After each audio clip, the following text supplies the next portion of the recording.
اعوذ باللہ من الشیطان الرجیم بسم اللہ الرحمن الرحیم رب اشرح لی صدری ویسر لی امری واحلل عقدۃ من لسانی یفقہوا قولی۔ آج ہم اتحیات کے بارے میں بات کریں گے۔ اس کی دعا جو ہے وہ ہم اس کو پڑھتے ہیں، اس کے ترجمے کو ہم سمجھتے ہیں۔ جب ہم نے جس طرح پیچھے ہم نے پڑھا تھا کہ ہماری دو رکعتیں جو ہیں وہ مکمل ہو جائیں، اس کے بعد تشہد میں بیٹھتے ہیں، تو تشہد کی بڑی مشہور دعا جو ہے اب سب کو آتی ہے۔ تو عبداللہ بن مسعود اس کے راوی ہیں، تو وہ روایت کرتے ہیں کہ رسول اللہ صلی اللہ علیہ وسلم فرمایا، جب تم نماز میں یعنی کہ بیٹھو اس کو تشہد میں، تو یہ پڑھو: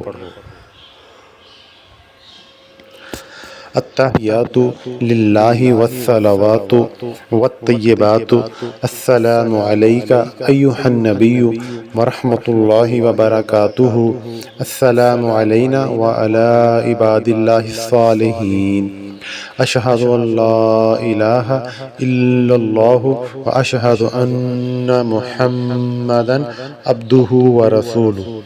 بڑی خوبصورت دعا ہے یہ۔ اس دعا کا ترجمہ ہے التحیات للہ والصلوات والطیبات، کہ میری ساری قولی اور بدنی اور مالی عبادتیں صرف اللہ ہی کے لیے خاص ہیں۔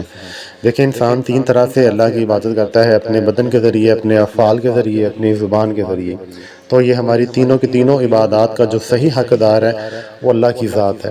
تو ہم اللہ سے یہاں پہ وعدہ بھی کر رہے ہیں کہ میری ساری جو عبادتیں ہیں تینوں قسم کی، وہ اللہ ہی کے لیے ہیں، پھر ہونی بھی چاہیے اللہ کے لیے۔ پھر ہم آگے کیا پڑھتے ہیں؟ السلام علیک ایھا النبی، اے نبی صلی اللہ علیہ وسلم، آپ پر اللہ تعالیٰ کی رحمت ہو، سلامتی ہو، ورحمۃ اللہ، رحمت اللہ کی، وبرکاتہ، اور برکت ہو۔ ہم اللہ کے نبی پر سلام بھی بھیج رہے ہیں، اور ان پہ سلام رحمت بھی کی دعا بھی کر رہے ہیں، اور برکتوں کی دعا بھی کر رہے ہیں۔ السلام علینا وعلی عباد اللہ الصالحین، اور ہم اللہ کے جو نیک بندے ہیں ان پر بھی سلامتی بھیج رہے ہیں، ان کے لیے بھی سلام بھیج رہے ہیں۔ اور پھر اس کے بعد ہم کیا گواہی دے رہے ہیں؟ اشہد ان لا الہ الا اللہ، اور ہم یہ کہتے ہیں کہ میں گواہی دیتا ہوں کہ اللہ کے سوا کوئی معبود نہیں ہے، کیونکہ اللہ تبارک و تعالیٰ کو جو سب سے زیادہ ناپسند گناہ ہے دنیا کے اندر وہ شرک ہے۔ تو اس میں ہم شرک کی نفی کرتے ہیں کہ اللہ کے سوا کوئی معبود نہیں ہے۔ پھر ہم کیا گواہی دیتے ہیں؟ وَأَشْهَدُ أَنَّ مُحَمَّدًا عَبْدُهُ وَرَسُولُهُ، اور میں اس بات کی بھی گواہی دیتا ہوں کہ محمد صلی اللہ علیہ وآلہ وسلم اللہ کے بندے اور رسول ہیں۔ یہ ہم اس قدر دیکھیں خوبصورت گواہیاں دے رہے ہیں۔ تو جب اللہ کے نبی کو ہم رسول مان لیتے ہیں، اس کا مطلب ہے کہ اللہ کے نبی کی جو بات ہے وہ فائنل بات ہے، اس میں کسی قسم کا کمپرومائز نہیں ہے، اس میں کسی قسم کی دوسری رائے نہیں ہونی چاہیے۔ جب رسول کی بات آ جاتی ہے نا تو دوسری رائے ہوتی نہیں ہے۔ یہ رسول سے آپ کو یاد ہوگا جب مسلمانوں نے جب مکہ والوں کے ساتھ ایک معاہدہ کیا تھا صلح حدیبیہ کے معاملے پہ، وہ شرائط بظاہر مسلمانوں کے ساری اگینسٹ تھیں، لیکن اللہ کے نبی نے وہ ساری شرائط جو تھیں وہ مانی تھی اور لکھ لی تھیں۔ تب عمر فاروق جیسے ایک ذہانت والے فصیح اور جو صحابی ہیں، انہوں نے یہ کہا کہ اللہ کے نبی، کیا ہم حق پہ نہیں ہیں؟ کیا ہم سچ نہیں ہیں؟ ہم کافروں کی ساری باتیں مانی جا رہی ہیں۔ تو اللہ کے نبی نے تب فرمایا تھا کہ میں اللہ کا رسول ہوں۔ ابو بکر صدیق سے جا کے انہوں نے کہا تو انہوں نے بھی یہی جواب دیا تھا کہ میں اللہ کا رسول ہوں۔ تو انہوں نے ابو بکر صدیق نے فرمایا کہ وہ اللہ کے رسول ہیں۔ کیا مطلب؟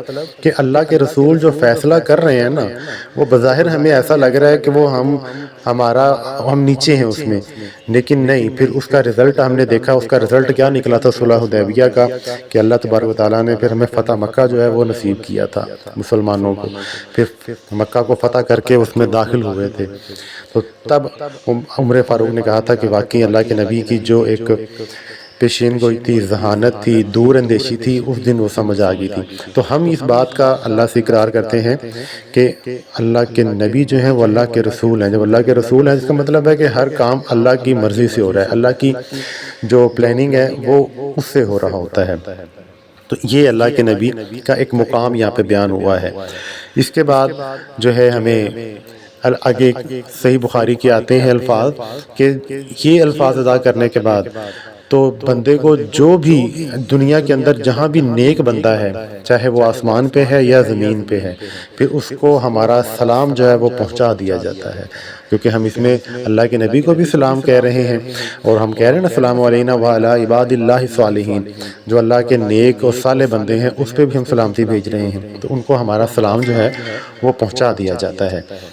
اس کے بعد درود شریف ہے، وہ انشاءاللہ ہم اگلی ویڈیو میں ریکارڈ کرتے ہیں کہ درود شریف میں کون سا پڑھنا چاہیے اور اس کا ترجمہ کیا ہے۔